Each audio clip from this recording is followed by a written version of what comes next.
Church, आइए अब हम सब खड़े हो जाएं। आप सभी जानते हैं कि परमेश्वर चिन्हों और चमत्कारों के साथ वचन की पुष्टि कर रहा है। आप सभी जानते हैं कि हमने सॉलिड रॉक पत्रिका जारी की है, जो कि भजन 91 के विषय के साथ हमारी चर्च पत्रिका है। हमारे पास आप सभी के लिए भजन 91 का एक कार्ड भी था, ये नहीं जानते हुए कि इस सप्ताह क्या होने वाला है। और मैंने पहले ही भजन 91 पर संदेश देने की योजना बनाई। तो आप सभी जानते हैं कि परमेश्वर यहाँ उपस्थित है। परमेश्वर जो भविष्य जानता है। परमेश्वर नहीं चाहता आप दिलों से परेशान हो, वो नहीं चाहता कि आप डर में जिए। मैं चाहता हूं आप सभी अभी एक स्वर में, एक दिल से, जहां कहीं से भी आप इसे देख रहे हैं, आइए भजन 91 को दोहराते हैं। और मेरा परमेश्वर पर विश्वास है कि परमेश्वर एक अभिषेक, एक आवरण, एक मंडप खड़ा करेगा जो आपको, आपके प्रियजनों और आपके परिवार को ढक देगा। आमीन। आने वाले दिनों के लिए हम आने वाले दिनों में कदम रखेंगे, जैसे यीशु ने यूहन्ना 17 में प्रार्थना की थी। उसने अपने महायाजकीय प्रार्थना में पिता से प्रार्थना की कि उस रात जब उसे धोखा दिया गया और रोमियो के हाथ सौंपा गया था, उसने ये प्रार्थना की, मैं ये विनती नहीं करता कि तू उन्हें जगत से उठा ले, परंतु ये कि तू उन्हें उस दुष्ट से बचाए रख। आमीन, आमीन। तो उस प्रार्थना का उत्तर निश्चित रूप मिला। आइए हम खुद को उस प्रार्थना के साथ संरेखित करें। क्या आप तैयार हैं? अब आप एक साथ एक दिल एक आवाज से पढ़ें। जो परम प्रधान के छाए हुए स्थान में बैठा रहे, वो सर्वशक्तिमान की छाया में ठिकाना पाएगा। मैं यहोवा के विषय कहूंगा, वो मेरा शरण स्थान और गढ़ है, वो मेरा परमेश्वर है, मैं उस पर भरोसा रखूंगा। वो तुझे बहेलिए की जाल से और महामारी से बचाएगा, और वो तुझे अपने पंखों की आड़ में ले लेगा, और तू उसके पैरों के नीचे शरण पाएगा। उसकी सच्चाई तेरे लिए ढाल और झीलम ठहरेगी। तू न रात के भय से डरेगा और न उस तीर से जो दिन को उड़ाता है, न उस मरी से जो अंधेरे में फैलती है, और न उस महारोग से जो दिन दोपहरी में उजाड़ता है। तेरे निकट 1000 और तेरी दाहिनी ओर 10,000 गिरेंगे, परंतु वो तेरे पास ना आएगा। परंतु तू अपनी आंखों से दृष्टि करेगा और दुष्टों के अंत को देखेगा। हे यहोवा, तू मेरे शरण स्थान ठहरा है। तूने जो परम प्रधान को अपना धाम मान लिया है, इसीलिए कोई विपत्ति तुझ पर न पड़ेगी, न कोई दुख तेरे डेरे के निकट आएगा, क्योंकि वो अपने दूतों को तेरे निमित्त आज्ञा देगा कि जहां कहीं तू जाए वो तेरी रक्षा करें। वे तुझको हाथों हाथ उठा लेंगे, ऐसा न हो कि तेरे पांवों में पत्थर से ठेस लगे। तू सिंह और नाग को कुचलेगा, तू जवान सिंह और अजगर को लताड़ेगा। उसने जो मुझसे स्नेह किया, इसीलिए मैं उसको छुड़ाऊंगा। मैं उसको ऊंचे स्थान पर रखूंगा, क्योंकि उसने मेरे नाम को जान लिया। जब वो मुझको पुकारे, तब मैं उसकी सुनूंगा।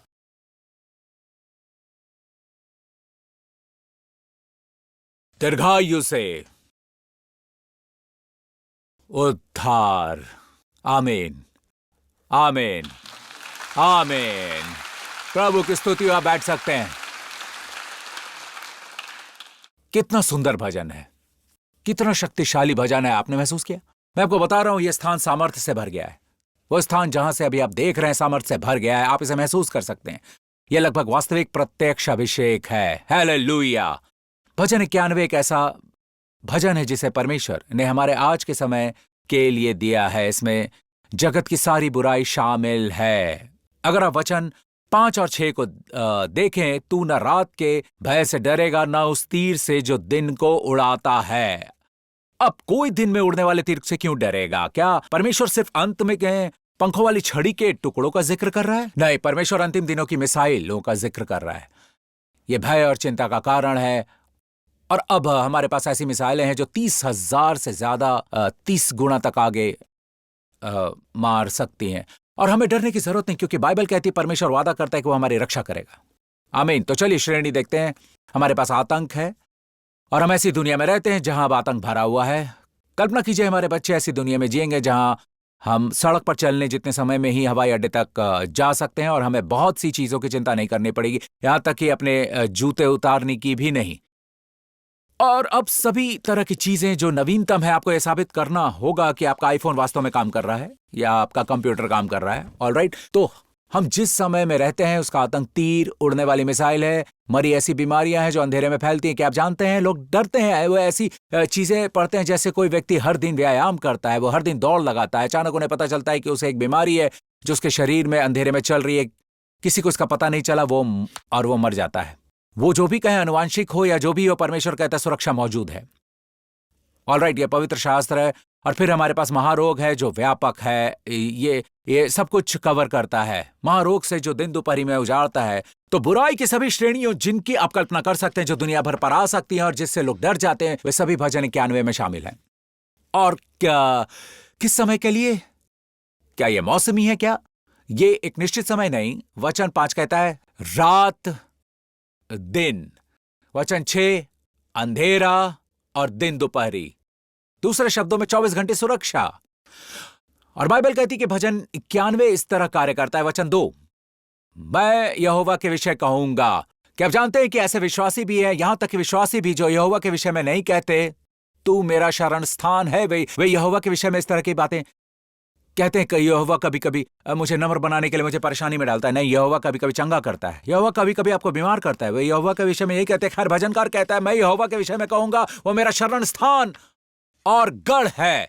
शरण स्थान शब्द बंकर की तरह है, आपके और आपके परिवार के छिपने की जगह। गढ़ मतलब मसादा है। वास्तव में अभी इजराइल में एक जगह है जिसका नाम है मसादा, जो एक गढ़ है जिसे राजा हेरोदेस ने बनवाया था। रोमी लोगों को उस गढ़ पर विजय पाना बहुत कठिन था, लेकिन आखिरकार उन्होंने उसे जीत लिया। लेकिन ये मसादा, ये बहुत बड़ा गढ़ है। यह तो यहोवा आपका बंकर और आपका गढ़ है। आमीन। वो मेरा परमेश्वर है, मैं उस पर भरोसा रखूंगा। अब यह विश्वास की घोषणा है। भजन 91 तब कार्य करता है जब आप इसे विश्वास से घोषित करते हैं। क्या मुझे एक अच्छी आमीन मिल सकती है? भजन 91 की शुरुआत इस तरह होती है। आज मैं भजन 91 को पूरा नहीं कर सकता। ऑलराइट, इस तरह से शुरू होता है। जो वहां शब्द है बैठा रहे, वहां जो शब्द है इसका मतलब स्थायी रूप से घर बनाना है। जो परम प्रधान के छाए हुए स्थान में बैठा रहे, वो सर्वशक्तिमान की छाया में ठिकाना पाएगा। क्या आप जानते हैं कि परम प्रधान मतलब ईश्वर का नाम एलियोन है? सर्वशक्तिमान ईश्वर का एक और इब्रानी नाम है शद्दाई। ऑलराइट, तो आपके पास परम प्रधान ईश्वर है और फिर आपके पास एल शद्दाई है, सर्वशक्तिमान ईश्वर। क्या आप जानते हैं कि परम प्रधान ईश्वर का पहला उल्लेख उत्पत्ति 14 में है? El Elyon. जब भी किसी विषय या यहां तक कि परमेश्वर के नाम का पहली बार उल्लेख किया जाता है तो कुछ महत्वपूर्ण होता है। तो पहली बार परम प्रधान ईश्वर का उल्लेख उत्पत्ति 14 में है, जब अब्राहम और मेलिकिसिदक की मुलाकात हुई थी। परम प्रधान ईश्वर का पहली बार उल्लेख किया गया था। क्या आप जानते हैं कि एल शद्दाई का उल्लेख कब किया गया था? सर्वशक्तिमान ईश्वर 3 अध्याय बाद, अध्याय 17 में, जब अब्राहम 99 वर्ष का था। परमेश्वर कहता है मैं सर्वशक्तिमान ईश्वर हूं, मैं एल शद्दाई हूं। तो क्रम पर ध्यान दें, परम प्रधान ईश्वर और फिर एल शद्दाई, सर्वशक्तिमान ईश्वर। ध्यान दें कि भजन 91 एल एलियोन, परम परमेश्वर ईश्वर, सर्वशक्तिमान ईश्वर एल शद्दाई से शुरू होता है। क्या आप समझ में आ रहा है? अब इसे देखें। परमेश्वर ने मुझे बताया परम प्रधान ईश्वर एल एलियोन का पहला उल्लेख उत्पत्ति 14 में है। एल शद्दाई सर्वशक्तिमान ईश्वर का पहला उल्लेख उत्पत्ति 17 में है। 14 और 17 के बीच कितने अध्याय? लोगों 14 और 17, बीच में है 14-17, बीच में है 15-16। परमेश्वर कहता है यदि आप इन 2 अध्यायों में क्या है ये पता लगा लोगे तो परम प्रधान के छाए हुए स्थान में सर्वशक्तिमान की छाया में ठिकाना पाओगे। ऑलराइट, क्या हम तर्कयुक्त हैं? क्या मैं संदर्भ में प्रचार कर रहा हूं? तो आइए पहले उत्पत्ति 14 को देखें। उत्पत्ति 14, तब शालोम का राजा मेलिकिसिदक, शालोम से आया है। आपको शालोम शब्द मिलता है, राइट? शालेम पूर्णता, शालोम का राजा, पूर्णता का राजा, वो हमारा प्रभु यीशु है। वास्तव में इब्रानियों 7 में बाइबल उसे मेलिकिसिदक कहती है। ऑलराइट, वो मेलिकिसिदक की रीति पर याजक है। इसलिए मेरा मानना है कि यीशु अब्राहम के सामने मेलिकिसिदक के रूप में प्रकट हुआ। फिर शालोम पूर्णता का राजा मेलिकिसिदक रोटी और दाख मधु ले आया। ये क्या है? प्रभु भोज। तभी व्यवस्था दी जाने से बहुत पहले, यीशु के आने और मरने से बहुत पहले परमेश्वर ने प्रभु भोज के महत्व के बारे में बात की थी। राइट। उसने रोटी और दाख मधु लाया। वो परम प्रधान ईश्वर एल एलियोन का याजक था। पहली बार इस नाम का उल्लेख किया गया था। तब मेलिकिसीदक ने अब्राहम को आशीर्वाद दिया और कहा, अब्राहम धन्य हो आप। अब आपका नाम वहां लगा सकते हैं, परी में धन्य हो, जोसेफिन धन्य हो, जॉन धन्य हो। अब जो भी आपका जो भी नाम है वो धन्य हो परम प्रधान ईश्वर एल एलियोन की ओर से, जो आकाश और पृथ्वी का अधिकारी है। आप जानते हो आकाश और पृथ्वी का अधिकारी होना क्या है? सुने, सारा सोना, सारे हीरे, सारे चांदी, जो कुछ भी परमेश्वर का है, अगर परमेश्वर चाहता है कि वो आपको दे तो आपको मिल जाएगा। ओके, परम प्रधान ईश्वर धन्य हो। फिर से एल एलियोन। तो उसने परम प्रधान ईश्वर की ओर से अब्राहम को धन्य कहा, और अब धन्य है स्वयं परम प्रधान ईश्वर एल एलियोन, जिसने तेरे द्रोहियों को तेरे वश में कर दिया। तब अब्राहम ने उसको सब वस्तुओं का दशमांश दिया। उसने सब वस्तुओं का दशमांश दिया। तो एक शास्त्र भाग की ओर ध्यान दे, जहां एल एलियोन परम प्रधान ईश्वर पहली बार प्रकट होता है। प्रभु भोज और दशमांश का उल्लेख किया गया है। जिसके पास सुनने के लिए कान है वो सुन ले। चलिए 3 अध्याय आगे चलते हैं। आपके पास उत्पत्ति 17 वचन 1 है। अब अब्राहम 99 वर्ष का हो गया है। तब यहोवा ने उसको दर्शन देकर कहा, मैं सर्वशक्तिमान ईश्वर एल शद्दाई हूं। मेरी उपस्थिति में चल और सिद्ध होता जा। यह पहली बार है जब एल शद्दाई शब्द बाइबल में दिखाई देता है। तो पहली बार एल एलियोन प्रकट होता है उत्पत्ति 14 में। पहली बार एल शद्दाई प्रकट होता है उत्पत्ति 17 में। क्या इन दोनों का उल्लेख भजन 91 में की तरह क्रमों में नहीं किया गया है? जो परम प्रधान के छाए हुए स्थान में बैठा रहा, वो सर्वशक्तिमान की छाया में ठिकाना पाएगा। तो आइए बीच के 2 अध्याय खोजें। क्या आप तैयार हैं? क्योंकि परमेश्वर ने मुझे बताया यदि आप 2 अध्यायों में से पा सकते तो आपको परम प्रधान का छाया हुआ स्थान मिलेगा। तो उत्पत्ति 15 में मेलिकिसीदक के अनुभव के ठीक बाद परमेश्वर ने अब्राहम को बाहर बुलाया और कहा, आकाश की ओर दृष्टि करके तारागण को गिन, क्या तू उनको गिन सकता है? फिर यहोवा ने अब्राहम से कहा, तेरा वंश ऐसा ही होगा। उसने यहोवा पर विश्वास किया और यहोवा ने इस बात को उसके लेखे में धर्म गिना। यह वचन रोमियो में लिखा हुआ है, इसे गलातियों में लिखा गया है, और अनुग्रह के सुसमाचार के आधार के रूप में कि आपका उद्धार हुआ है। परमेश्वर आपके कामों के आधार पर नहीं बल्कि प्रभु में विश्वास करने के द्वारा आपको धार्मिकता प्रदान करता है। हम कर्मों से नहीं, विश्वास से धर्मी ठहरते हैं। जो कोई छाए हुए स्थान में है उसे विश्वास से धर्मी ठहरना होगा। उन्हें सुसमाचार पर विश्वास करना होगा। अब हम एल शद्दाई अध्याय 17 से पहले 16 पर आते हैं। अध्याय 16, इसमें क्या लिखा है? पहला वचन हमें बताता है, अब्राम की पत्नी सारे की कोई संतान न थी, उसके हाजिरा नाम की एक मिस्री दासी थी। अब मेरे पास विस्तार से बताने का समय नहीं है, लेकिन आपको बता दूं कि अगर आप गलातियों को देखें तो सारा अब्राहम की पत्नी अनुग्रह की एक तस्वीर है। दासी लड़की हाजिरा। ऑलराइट, दासी मिस्र के हाजिरा, वो व्यवस्था की एक तस्वीर है। अब पास्टर प्रिंस ने ऐसा नहीं कहा, पौलुस ने गलातियों में कहा। तो ये अध्याय हाजिरा और सारे के बारे में क्यों है? परमेश्वर कह रहा है, जब आप विश्वास से धर्मी ठहरते हैं तब आपको यह जान लेना चाहिए कि व्यवस्था आपको फल लाने में मदद नहीं करेगी। आपकी पत्नी आपका अनुग्रह करेगी, और बेहतर है कि आप व्यवस्था को अनुग्रह के अधीन रखें, न कि अनुग्रह को व्यवस्था को अनुग्रह के अधीन। व्यवस्था अनुग्रह के अधीन होनी चाहिए। क्या आप सुन रहे हैं? अंत में व्यवस्था ने ऐसा नहीं किया और परमेश्वर ने अब्राहम से कहा उसे बाहर निकाल दे, क्योंकि वह परिवार पर राज्य करने की कोशिश कर रही है। वो उसके बेटे को पूरी विरासत पर कब्जा करने के लिए तैयार करने की कोशिश कर रही है। तो अब हमें रहस्य मिल गया है।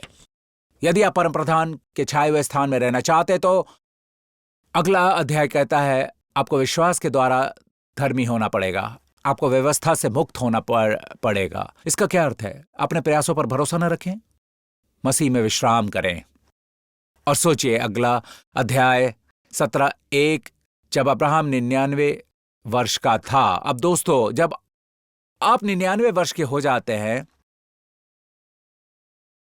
जब 6-9 हो जाता है तो सब कुछ उलट पुलट हो जाता है।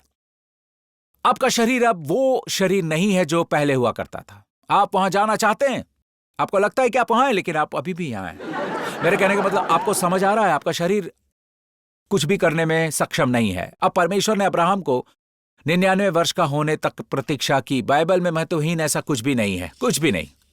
हर चीज का महत्व है। तो परमेश्वर ने 99 वर्ष की आयु तक प्रतीक्षा क्यों की?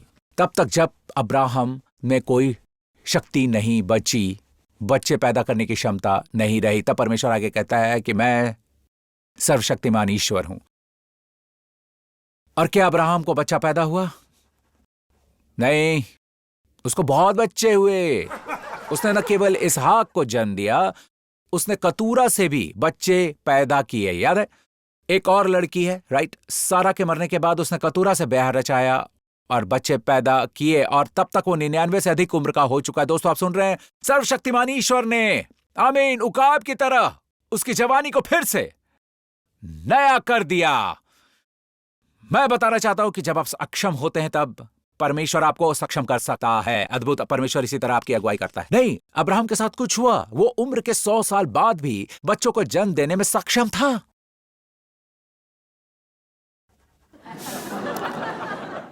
यही वह परम प्रधान का छाया हुआ स्थान है। आमीन। ऐसा स्थान जहां आप विश्वास के द्वारा धर्मी ठहराए जाते हैं, आप आराम से रहते हैं। आमीन। मसीह पर भरोसा रखते हुए कि वो आपके लिए, आप में, आपके जरिए काम करेगा जब आप आराम का जीवन जी रहे होते हैं। आमीन। अब चर्च, यहोवा का नाम, भजन 91 पर वापस जाएं। परम प्रधान और श्रद्धाई, जो परम प्रधान के छाए हुए स्थान में बैठा रहे, वो सर्वशक्तिमान के छाया में ठिकाना पाएगा। मैं यहोवा के विषय में कहूंगा, वो मेरा शरण स्थान और गढ़ है, वो मेरा परमेश्वर है और मैं इस पर भरोसा रखूंगा। जब आप यहोवा के नाम यहोवे पर आते हैं, अपनी बाइबल निकालें। अंत में मैं बस चाहता हूं कि आप अपनी बाइबल देखें, उत्पत्ति 1 में। ऑलराइट, ओके, समय के कारण देखने की जरूरत नहीं। यहां देखें, यहां पर, घर पर देखना नहीं चाहते, अब आप देखें। ओके, यहां देखो, उत्पत्ति 1। क्या आपके पास यहोवा है? यहोवा याहवे है। आपकी अंग्रेजी बाइबल में बड़े अक्षर एल और फिर ORD का मतलब है याहवे। क्या आपको उत्पत्ति 1 की सृष्टि में याहवे, यहोवा का उल्लेख मिलता है? नहीं। अब ध्यान से देखिए, अभी नहीं, अभी जब आप घर जाएंगे। उत्पत्ति 1 में ये GOD है, मेरा परमेश्वर, गॉड, GOD, एलोहिम है। एलोहिम सृष्टिकर्ता है। सृष्टिकर्ता एक वचन एलोहा है, बहुवचन एलोहिम है। एलोहिम ने कहा उजियाला हो, और उजियाला हो गया। एलोहिम ने कहा पृथ्वी घास और बीज देने वाली जड़ी बूटियां उगाए, और ऐसा हुआ। एलोहिम ने देखा यह अच्छा था। एलोहिम बहुवचन है। मैं हूं हमेशा एलोहिम होता है। यह एलोहा का बहुवचन है। यह हमें 3 दिव्य व्यक्ति एक परमेश्वर बताता है। 3 ईश्वरीय नहीं, ये ईश निंदा होगी। ऑलराइट, ये एक परमेश्वर, 3 व्यक्ति हैं। एलोहिम ने कहा हम मनुष्य को हमारे स्वरूप में बनाए। एलोहिम ने मनुष्य को बनाया और मनुष्य में सांस फूकी। पिता, पुत्र, पवित्र आत्मा, एक ईश्वर, एलोहिम सृष्टिकर्ता। लेकिन उत्पत्ति के अध्याय 2 में जिस क्षण मनुष्य दृश्य में आया, वो केवल एलोहिम कैपिटल GOD नहीं है। वो अब अध्याय 2 में यहोवा परमेश्वर है। यहोवा याहवे एलोहिम है। यहोवा परमेश्वर, याहवे एलोहिम। क्यों? क्योंकि यहोवा का संबंध मनुष्य के साथ वाचा से है। अब जब मनुष्य दृश्य में है तो वो अब यहोवा परमेश्वर है। क्या आप ये देख सकते हैं? क्या आप इसे देख सकते हैं? और इसीलिए जब दाऊद ने गोलियत का सामना किया था, वो ईश्वरीय नामों का विशेषज्ञ था। अब जानते हैं, नामों का उच्चारण करना बेअदब नहीं है।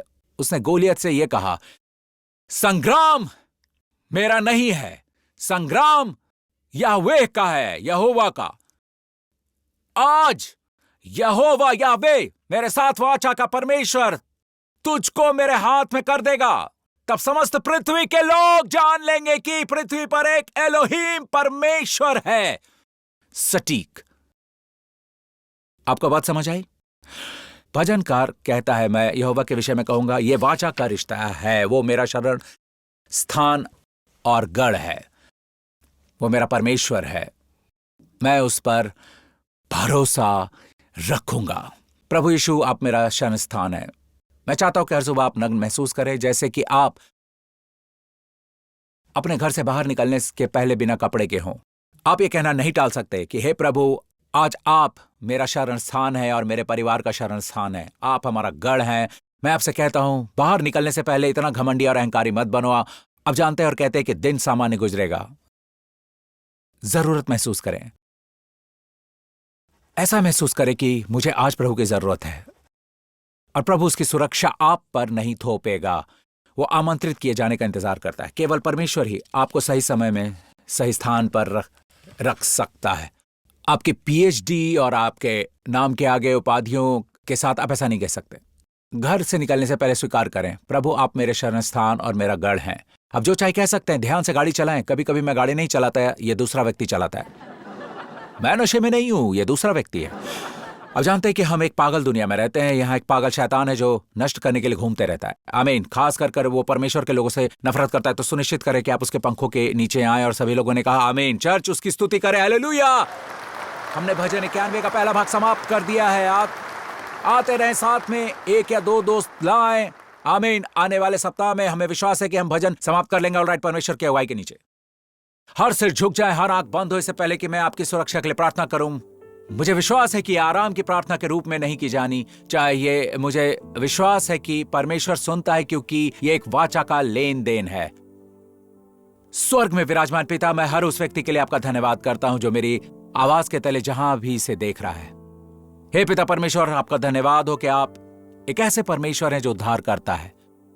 हम आपके सामने खड़े हैं, आप न्यायाधीश नहीं, हमारे उद्धार करता हैं। आप हमारे उद्धार करता हैं और परमेश्वर हैं, क्योंकि आप हमारे उद्धारकर्ता परमेश्वर हैं।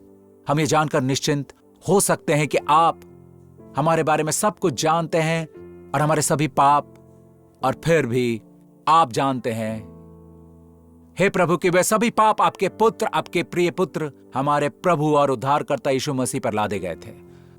हमारी सभी बीमारियां उस पर लादी गई थी और उसने उस सभी को सह लिया। इसलिए आज आपकी पवित्र आंखों में, आपकी 3 बार पवित्र आंखों में, आप हमें उन पापों के साथ नहीं देखते। इस पूरे स्थान पर यदि आप कहते हैं पास्टर प्रिंस मेरे लिए प्रार्थना करें, मैं अपना भरोसा मसीह पर रखना चाहता हूं, और केवल मसीह पर, न केवल दिव्य सुरक्षा के लिए बल्कि सबसे महत्वपूर्ण रूप से मेरे उद्धार के लिए, मेरे पापों की क्षमा के लिए। अगर आप वही हैं तो मेरे साथ अपने दिल से प्रार्थना करें। कहें, हे स्वर्गीय पिता, आपके पुत्र के दान के लिए धन्यवाद। क्या ही अद्भुत दान। आपका धन्यवाद कि आपने कभी हमारा साथ नहीं छोड़ा। जब हमने पाप किया तभी आप नई सृष्टि की शुरुआत कर सकते थे, लेकिन आपने कभी मनुष्य को नहीं छोड़ा। आप हम सभी से प्रेम करते हैं, आप मुझसे प्रेम करते हैं, और आपने अपने पुत्रों को मेरे दिव्य विकल्प के रूप में भेजा।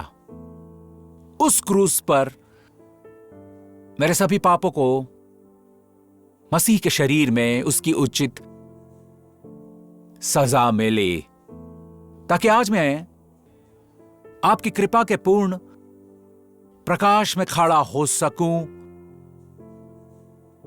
यह अच्छी तरह से जानते हुए कि आप कभी भी मुझ पर वे सभी पाप नहीं थोपेंगे जो मसीह पर थोपे गए थे। धन्यवाद पिता, आपने उसे मृतकों में से जिलाया मेरे पापों के बिना। यीशु मसीह मेरे प्रभु और उद्धार करता है, अभी और सदा के लिए। यीशु के नाम से आमीन। खड़े हो जाएं, प्रभु की स्तुति हो। इस सारी जगह अपने हाथों को उठाएं, कहें, स्वर्ग में विराजमान पिता, अब आपके और मेरे लिए हम ये कहेंगे इस आने वाले दिन पर, क्योंकि हम इस आने वाले सप्ताह के लिए प्रार्थना कर रहे हैं। हम बस इस आने वाले सप्ताह के लिए प्रार्थना करेंगे। ओके, कहें, हे स्वर्गीय पिता, इस आने वाले सप्ताह में मैं आपको धन्यवाद देता हूं कि आप मेरे आगे चल रहे हैं। आपने मेरे और मेरे परिवार के लिए मार्ग तैयार किया है और मेरे परिवार के बाधाओं को दूर किया है। कुछ दरवाजे बंद किए और कुछ दरवाजे खोले हैं। टेढ़े स्थानों को सीधा करने के लिए धन्यवाद। हे स्वर्गीय पिता, आप मेरा शरण स्थान है और मेरे परिवार का गढ़ है, हमारा छिपने का स्थान। आप पर हमारा भरोसा है। निश्चित रूप से आज पूरे सप्ताह निश्चित रूप से आप मेरे परिवार और मुझे हर घातक बीमारी से, हर रोग से, हर खतरे से, दुर्घटनाओं से, नुकसान से, डर से, बुरे लोगों से, अंधकार की सभी शक्तियों से, दुष्ट की सभी शक्तियों से बचाएंगे। और आपने मेरे परिवार को और मुझे ईश्वरीय कृपा का ताज पहनाया है, और आपकी कृपा आज इस सप्ताह हमारे आगे चलती रहेगी और मार्ग तैयार करेगी। धन्यवाद पिता, धन्यवाद पिता, यीशु के नाम से आमीन। आपके परमेश्वर पर भरोसा रखकर बाहर निकलें और बिना डरे जीवन का सामना करें। प्रभु आपको आशीषित करें। फिर मिलेंगे।